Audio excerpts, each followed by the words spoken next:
Happy Valentine's Day. My name is Kelly, and my Dharma name is Mon Yi Se. I'm going to talk to you today about love and attachment. When our Western minds think of love, we envision affection, passion, a deep attachment for another person. We positively associate these two ideas of love and attachment. In Buddhist teachings, it is attachment that trips us up. Remember, Buddha said in the second noble truth that attachment is the root of all suffering. Is Buddha telling us not to love? From Wikipedia, depending on which version of the Bible you are referencing, the word love is used 310 to 538 different times. The Bible describes 4 different types of love: storage love, which is empathy or fondness; filial love, which is friendship; eros, which is romantic love; and agape, which is unconditional, selfless, or godless love. The word love is used in almost all religions: Christianity, Judaism, Islam, Hinduism, and Sikhism. Ironically, you will not find the word love in the Big Red Book of Buddhism or in Buddhist text. I wondered, if love makes the world go round, why don't Buddhists use this word? Maybe the word love is too generic. Maybe the idea of familial or romantic love was not an everyday reality for monks living in the forests and mountains. Maybe love and attachment are different concepts in Eastern philosophy. Romantic love was perceived as an obstacle to enlightenment by the Buddha. In my research, I found, instead of using the word love, Buddha described 4 emotions, which are also known as the Brahma Viharas, or the 4 divine abodes. The first emotion is loving kindness, Maitri, or metta, which is the quality of the heart that makes no distinction between any living creature. It is unselfish. Think of a bodhisattva, a being who completely gives up their enlightenment to take on the suffering of the world. This is Maitri, love in its highest form. The second emotion is compassion, karuna, which includes self-compassion. It is the desire to reduce the suffering in yourself and others. The third emotion is appreciative joy, mudita, or unselfish joy. This means taking pleasure in the happiness or accomplishments of others, or dwelling joyously in the present moment. The fourth and last emotion or mind state is equanimity, upekkha, which describes having a balanced emotions towards all living beings. Equanimity is a neutral response, a non-judgment, or a calm in the eye of a storm. These 4 emotions or mind states are cultivated through our meditation practice, and they give us strength to move along our spiritual path. In Won Buddhism, these emotions are embedded in the Fourfold Grace and the truth of interconnectedness. You might believe that giving and receiving love is a simple task, but to practice Buddha's 4 emotion requires dedication and hard work. Are you always loving, compassionate, joyful, and equanimous? Aya Kema, a German Theravada nun, explained that love is a skill which needs to be developed.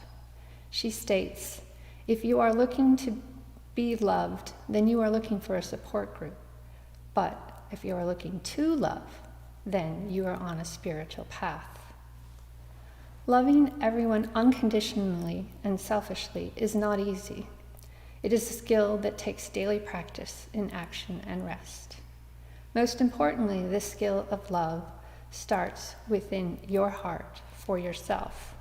And that is why in metta prayer, you always start with blessings for yourself, then for your people you love, then for those that are harder to love, like your enemies, until everyone is included in your prayers. The 4 emotions of Buddhist love need to be fostered, just like our mind. We need to be able to use both our heart and mind to love completely. If we only develop our heart, then we can be accused of being too emotional. If we only develop our mind, we can be accused of being too intellectual. Why is this balance required for love? Without a balance, we are pulled by our sensory conditions and our ego. We cannot love unconditionally until we balance our minds and emotions.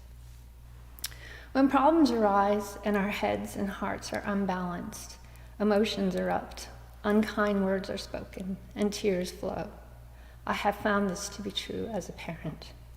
With calm minds and loving hearts, my family and I can have discussions free of accusations and anger. As a group, we can find equitable solutions to problems, and family harmony is maintained. But without this balance, we all suffer. So let's move on to attachment. What is it, and why do I want to give it up? First, when we think of attachment, we must remember we are using our Western brain. In the West, attachment is seen as a beneficial thing, a bond, an affinity, a sign of love. In Eastern philosophy, attachment is defined as grasping, clinging, or craving. It can be applied to material objects, feelings, fame, or other human beings. Remember, love requires a balance between our heart and our mind. Attachment also requires a balance, a middle way. When we love our children, we should love them wholeheartedly, but not too excessively, like a helicopter parent, nor too little that we neglect them, but through the middle way, which is nurturing and supportive. Master Sotaesan answered a question about attachment like this. Yi Chung Chun asked, "Does the mind of a great person of the way have any attachments?" The founding master said, "If the mind has attachments, then one is not a person of the way." Chung Chun asked again, "Even Changsan loves his children. Does this not mean his mind is attached?" The founding master said, "Would Chung Chun call insentient wood and rocks person of the way?" Attachment means that someone is so attached that he cannot bear to leave another person behind, or so he wants to see that person when separated that he cannot proceed with his own practice or public service. That does not happen to Changsan. This passage reveals the proper amount of attachment, the middle way, loving just enough without losing yourself or neglecting your practice. Our Western view causes an initial reaction of non-attachment. I have often heard practitioners equate the idea of non-attachment with non-love. They say, "I can't stop loving my husband, my children." Non-attachment does not equal non-love. Loving without attachment is loving unconditionally, powerfully, without clinging and without desire. Non-attachment seems to lack the depth and passion of attachment, but it also lacks suffering. Attachment is the very opposite of love. Love says, "I want you to be happy." Attachment says, "You make me happy. I can't imagine my life without you. You complete me." Attachment limits our view and makes us forget that we are already whole. You have to abandon your ideas of a perfect love, a perfect person. You cannot set unrealistic expectations for your spouse or children.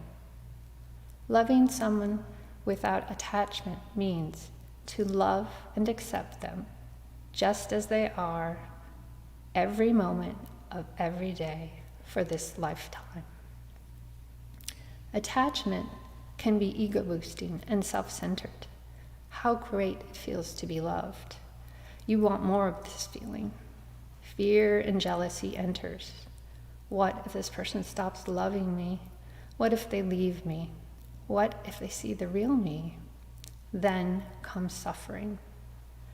I remember in the early stages of dating my husband, it was exciting, emotional, anxiety-provoking, and exhausting.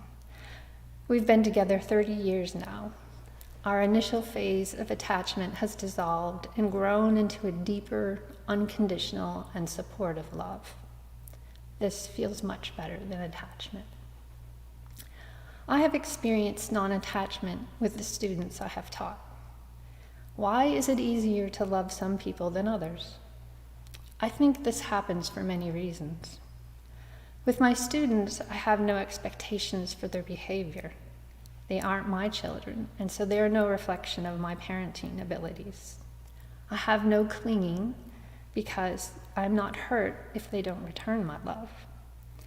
I'm not attached to them like I am my own daughters, so I'm able to love them freely and joyously. We practice Won Buddhism to recognize our attachments, to soften them, to reduce the suffering in ourselves and loved ones, so that we can love everyone freely and joyously. Reverend Yu, in the book Thunderous Silence, states that our attachments can be sometimes obvious and sometimes very subtle. He retells the story of a basket maker to show the power of attachments. Quote, "A poor man earned his living by making baskets from reeds by the river. One day he received 3 gold coins because a rich man was impressed by his cheerful, optimistic mood. The poor man had never received such a large sum. He started to worry about where to hide the money and how to spend it. Being anxious and worried, he could no longer sleep or sing cheerfully. When he gave the money to a less fortunate friend of his, he could sleep soundly again. Dharma is just that simple. The more attachments we have, the more we suffer. To the extent we crave, to that extent we suffer." End quote. So I'll ask the question again. Is Buddha telling us not to love? Or is he showing us a way to deepen our love by letting go of attachments?